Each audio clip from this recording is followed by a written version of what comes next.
In this video, we take a look at MGPix's Dungeon Lab, coming on Kickstarter June 10th.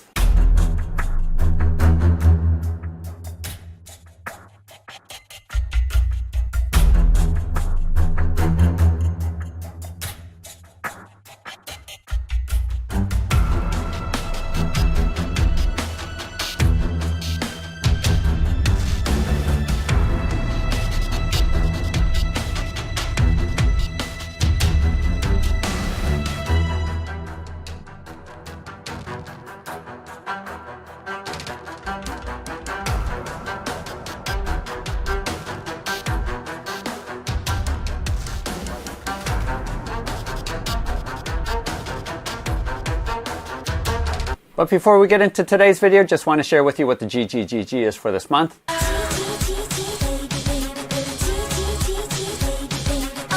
Each month, Bob the Beholder picks some of my Patreon supporters to receive gratitude gifts. And for this month of June of 2022, we have the Dynamod Magnetic Dungeon Starter Box, 3D printable fantasy NPCs, Kickstarter that's currently going on right now, 3 core set plus stretch goal pledges, Dungeons and Lasers Encounters Kickstarter pledge that is starting on June 14th. Snapships pledge Kickstarter that is starting in July. $100 to go towards a crowdfunder, which my Patreon supporters are voting upon. And 3 all-in pledges for this Dungeon Labs Kickstarter. Go ahead and use the links below to go to my Patreon page to find out more information and the additional GGGGs that we're going to be adding throughout the month. So Marcelo from MGPix did reach out to me and did send me these files to preview, as the Kickstarter will be starting at the date of when I am posting this video. I'm going to walk through the Kickstarter campaign, at least the preview page, before it goes live, and so use the timestamps below if you want to skip to that. And with any preview files, I always add the disclaimer that they might change, although these files look really clean and look like the final production, at least from my eyes. Now, some of you might have seen my Kraken Dungeon video. If you haven't seen that, go ahead and go here. But I use that set primarily to play League of Dungeoneers, and you can use that for multiple different dungeon crawlers. So this is obviously the closest to that, so I am going to do a comparison between the two, but I do have to say that there are a number of unique things about this set that I really like. First off is that everything is magnetized, or at least designed so that you can magnetize it, and as you might know from some of my other videos, I really love magnetizing my dungeon sets because it makes putting them together super easy. So this just clips into place and I don't have to worry about things falling apart by just being able to put these on really quickly. So all of these things are magnetized, and you can use clips if you do want to, although it isn't the standard open lock because of the way that you use ball magnets for all of the bases. But the other thing that's really unusual and unique about this set is the tops are also magnetized. So if you want to take a look here, these dungeon tiles actually lift off of the base, where you have these 4x1 millimeter magnets that are both in here as well as in the base, so that they also can clip onto place like that. And that is true as well for all of the wall pieces.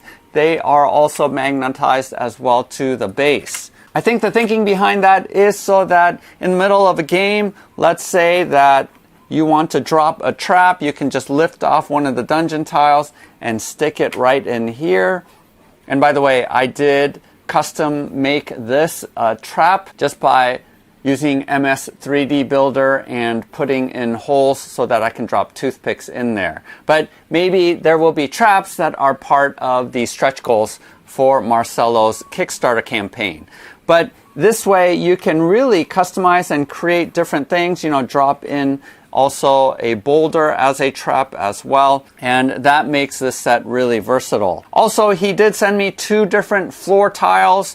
This is the base one, as well as this one that I painted up brown just to differentiate it, and I think the details on it is fantastic. And so I am super happy with this set, and overall I think it is a great competitor to Kraken Studios dungeon set. I do think that Marcelo did create this with Dungeon Bowl in mind, the dungeon crawl version of Blood Bowl. He did have a bunch of terrain that seems to fit in with that game, and when I go through the walkthrough, I will show you that. Now, I don't play Dungeon Bowl, so I can't really comment on that, but it does seem like this is optimized for games like that, or can be used for Dungeoneers or other dungeon crawling games. Here on the board, I have my Cursed City figures, and I'm happy to say that each one of these tiles does accommodate the 32mm base that is found on most Games Workshop miniatures. Now, here are the 25mm bases as well, but I do like the larger base size because it allows for all of these bits that stick out away from the miniature. It just gives a little bit more breathing room and breathing space. I also like the feature that you can add and subtract these walls wherever you want. And even though I am a fan of full immersion where you do have complete walls, see my Dragon's Rest Hero Quest board, I do still like the feature of really simplifying and giving a suggestion of walls. I think this is sort of a really creative sort of halfway point where you can suggest the walls but not have it be completely flat, or have all of the walls where it's taking up a lot of storage space as well as room on the board. So just by having a few pieces that you can add onto here, it does suggest that there are walls in place, and yet you are able to see everything in the dungeon, which is sometimes obscured when you have really high walls in your dungeon crawler. And unlike the Kraken dungeon, the walls, because they are removable, are much easier to store. Because I did go ahead and glue all the walls onto my Kraken dungeon, it makes storing them a little bit problematic. Whereas here, because you're removing all the walls, you can just store all of the floor tiles together stacked on top, and then all of the walls separately, and that makes that really convenient. Also, I really do like the design of all of these walls. There are a great amount of detail in them. I like how the bricks are offset from one another. I just did a quick dry brushing after spray painting most of this gray, and you can see a number of my previous videos. I'm pretty much using the exact same painting technique, even though I didn't provide a painting tutorial here. But it was pretty easy to quickly paint up this set, and as you can see, I think it does look fantastic. One of the other things that I also like is that the floor base, because it is separate from these tiles, you are able to just print them out on an FDM printer, and then everything else is sort of optimized to be resin printed. Although here, this entire set I did print out on my FDM printer at 0.2mm height, and I think that is a great enough amount of detail. Now, I did print all of these standing up because the level of detail is much more when you can print it vertically than when you print it flat. So here is a comparison between if you are printing them flat versus vertically. You see a ton of contour lines here when I dry brushed. So I think it is worth the time and effort, even though it does take more time to print, to go ahead and set it up this way. And I do provide a tutorial how I used MS3D Builder to be able to add some supports right here at the bottom so that they don't fall over while printing. So if you do have an FDM printer, I highly suggest that you do print these vertically. And that is one of the advantages by creating separate of these floor tiles. You can totally print the base flat, print it as quickly as possible. I print that at 0.3mm height just to crank them out, and then spend more detail on these top parts, and you can easily add it on there. But you do have the option of printing everything in your resin printer if you want to do so. I just don't do that because I find resin printing just a lot more labor intensive, and the FDM printer for me is a lot easier. Marcelo is providing all of the files with pre-supports on them in case you do want to print them on your resin printer. As well, most of the props I would print on a resin printer as well, as it would be easier to print with the pre-supported versions. Also, the all-in is super cheap.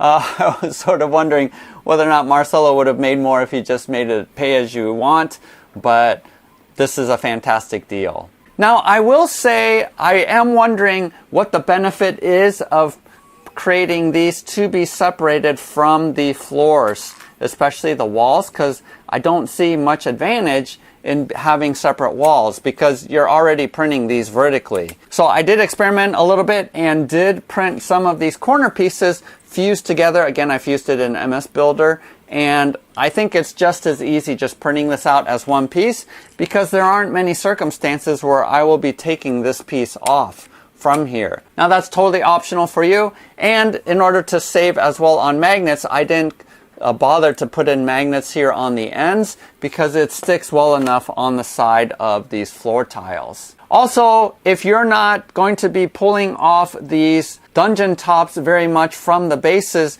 then I would also suggest you go ahead and print them directly onto these bases too, because unless you are regularly pulling these tops off, or for some reason you want to swap out styles and not print out as many of the bases, then that might be an option for you. You do have a lot of different options, or you can go ahead and just glue these down after you print them vertically because it's easier to do that than printing out these bases vertically with them. The other thing too is that the bases down here are ball magnets. The advantage of that is that you don't have to worry about polarity as the balls swivel around to match whatever it's sticking to. But the hard thing is I know, at least here in the United States, it is super hard to find these 5mm ball magnets. I fortunately managed to buy thousands of them when they were readily available, but I think it's pretty hard to find them now. So it's sort of hit or miss whether or not you can get them. Again, you can use clips that Marcelo provides to be able to not use these magnets, but that's just something to take into consideration. Also, the final criticism that I have is that I cannot get these doors to work. I'm pretty sure that because they're optimized for resin printing that they would work if I did print on resin, but at least with the FDM, the hinges are not working. So Marcelo, one of my biggest requests is if you are able to create an STL file where you're printing out everything all together and then just snapping these so that they can rotate or turn, because I know a number of other designers who created functional doors. For example, Ian from Dragon's Rest, all of his doors work and they print all as one piece. So maybe you want to reach out to him and provide that as an option. Again, if you're going to be printing out in resin, the way that the files are is fine for now, but you know, I might just glue these into place because right now they don't really function very well. Now you might be asking about the wall problem, which is what do you do when sticking in a door or a wall offsets the entire dungeon so that they don't line up anymore? And I think Marcelo came up with an ingenious idea where he provides this. So for example, if I set up this dungeon where this door sort of pushes it off by a little bit, then you can add this piece on in order to realign the entire dungeon, and you know that this doesn't count as a full space, but is just a spacer to hold together the integrity of the grid. So I think that's an ingenious solution that he came up with. Otherwise, I think this is a fantastic set. Definitely is worth the really cheap cost of entry with his pledges, and he just provides a ton of different options that I haven't even shown you or printed out myself. But let's go ahead and go over to the Kickstarter page and I can walk you through it. Again, it's the preview, but at least it'll give you an idea of all the files that are going to be available. Alright, so here you can watch this video on your own, and again, this is a preview, so things might change when this goes live. But here is the amazing thing. I mean, the pledge is insane. So in the first 72 hours, if you use the link below, you can definitely get it for about $11 US, which is just crazy to get all of the files. And then even later on, even if you miss the early bird, it is still only 15 euros or about $16, $17 US. Again, just insanely cheap. So I think this is sort of a no-brainer. But let's go ahead and walk through all of the things that you're going to be able to find here. Again, size is 32mm each of the squares, 5mm ball magnets, and then the 4x1mm magnets, which you can buy here in the United States at Amazon for relatively cheap. And it does accommodate all kinds of different size models. More importantly, if you're using it for Dungeon Bowl, it does accommodate the 32mm size base. And then here's a GIF just showing how you're going to build it out. And you do have the option of putting in most of the walls if you want. Again, I won't be doing that because I think just having the suggestion of walls is enough and just makes for faster build outs. And this explains the whole system and how it works. And then if you're printing it on your resin printer. Now here they are talking about printing it vertically versus horizontally, which again, I'm totally printing it vertically. I don't know how they do it without supports. Again, I'm going to show you at the end of the video a tutorial on how to create a support so that you can print this on any FDM printer without it falling over. And here's an example of a build out for both Dungeon Bowl and Hero Quest. And definitely if you look really closely here, he is using spacers because again, you need spacers to accommodate all of the walls and doors, but it looks like he is able to maintain the integrity of the number of squares for that board. And here it looks like this is a Dungeon Bowl set, starter set. Here are all of the tiles that you're going to be receiving. And I like the variety in texture that he provides, as well as these alternative tiles. And it looks like with the alternative tiles, he did paint them to distinguish each of the smaller squares, because this is making up a 32 millimeter, these 4 smaller ones are. And again, you can create a checkerboard pattern that way if you want. A ton of different walls. I do think that these taller walls are a little bit too tall, and probably I would stick with some of these half-height walls, but there is enough variation where if you choose to do that, you definitely would be able to do so. And then here are the corner pieces as well. Now, one thing I will say, and I tested this out, these really can't be used for inside corners. They can only be used for outside corners just based off of where the magnets are. So I didn't bother putting in the ball magnets in the base of the outside ones. That way I could use it for the inside corners of some of my builds. You get a variety of doors. And again, Marcelo, if you are watching this, please figure out a way to make it so that you can print all of these on an FDM printer in one piece and then just snap it open. And it looks like here are some special items. For example, this portal over here. And as I showed you, these blocks that you can place. Because the walls are modular, it does make for easier transporting, I agree, and storage. And then here are all the bits that I didn't print out. But if you do have a resin printer, I think it'd be easier to print this out on a resin printer. And you can dress up your dungeon with all of these different pieces that you find here. I don't know if there's any gameplay value with Dungeon Bowl, but maybe there is. And then you can actually get even some pieces that you can add to your bases. Here are some of the greeblies that you can stick in there. And maybe, is this a stretch goal? Possibly. Not 100% sure. But these have little pegs, and the walls, all of them have holes, so that if you wanted to add these greeblies, you can relatively easily. So I think this looks really cool, especially if you're playing Dungeon Bowl. It looks like there's a lot of accessories that you can stick on as well. Yeah, I think these are stretch goals, and I think he's going to totally reach these stretch goals relatively easily. And then also here are some various sites. So let me show you really quickly. This is his website, and he did do a previous Kickstarter, which was called West Cross. So this is basically a Blood Bowl pitch, which is insanely elaborate. Basically, it's an abbey that I think he used open lock. He didn't use magnets, and it's a way for you to build out an entire pitch for Blood Bowl. Looks insane, looks totally impressive. So take a look at that. This is available. I think it's $50 on My Mini Factory, but use the links below if you want to check some of this stuff out.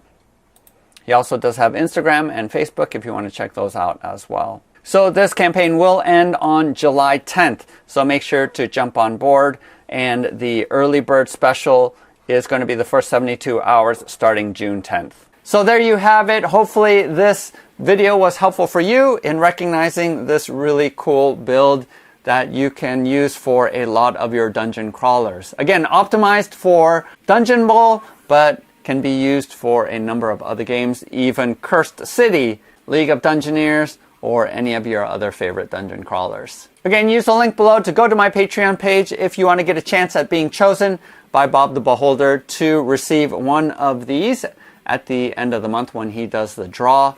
Otherwise, happy printing, happy gaming. We'll see you next time. All right, so you can download Microsoft 3D Builder off of their website. It's free, so you don't have to pay anything. Go ahead and import the tiles that you want to be able to print, and I do 2 at a time. So basically, I will go ahead and just grab one of these and rotate it so that it is vertical. And you can rotate it either way. It will snap to 90 degrees.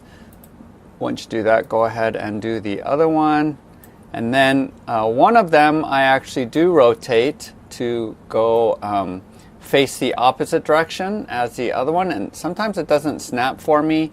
So I just click on here and type in 180. So that's exactly at 180. And then just lift it up so that it is touching the ground like so. And I did switch to move. Go ahead and pull it out and then make it so that they are lined up about this far apart. Just calculating, doesn't really matter at this point. And then go to the insert and then stick in a cube. And you do want to rotate this as well, just 45 degrees. And then hit the resize button, grab the corner up here and just go down to about the width of this channel. Go ahead and move it so that it is in between like so. And then what I do is go ahead and unselect it, grab this one and basically make it so that it snaps right up against the edge of the corner, and then do the same for this one right here. So that snaps right there. So now it is touching, but barely, and if you try to print it this way, actually this block won't be touching these pieces. So what you have to do is unselect the walls and then select this again, go back to resize, and you just want to increase it just a little bit so that it actually embeds into the walls right over here. So if I unclick, you can see and zoom in that it actually went inside of the wall on both sides, just like this. And you're gonna have to sort of calculate and gauge. And so once I have it like this, again, it's an approximate, I'll copy and then go ahead and select to move and then stick it over so that it is at the exact same spot as your other one. And then just slide it up here so that it is towards the other edge. Doesn't really matter where. As long as you're not blocking these holes for the magnets, you're pretty good. Now, what I do after I do all of this, I go ahead and save as, and then make sure you switch to STL. And typically what I do is I'll add support to the file name, just like this. And now it is an STL. And then I will go ahead and open up my slicer and then drag this file in here. And then I will go ahead and set my slicing. Again, I do mine at 0.2 millimeter height. And we'll go ahead and slice. And what I'm doing here is just testing and making sure that enough of the block is touching into the actual file that it won't fall off. So I just zoom in and see that it is touching, but I think it is barely touching. And so what I want to do is make an adjustment, go back to this. I'll go ahead and delete that one because I want to increase it just a little bit more so that it is embedded more than what it is now. So just gonna lift this up just like that, and then go ahead and copy and paste. Do the same thing, slide it down here, resave it,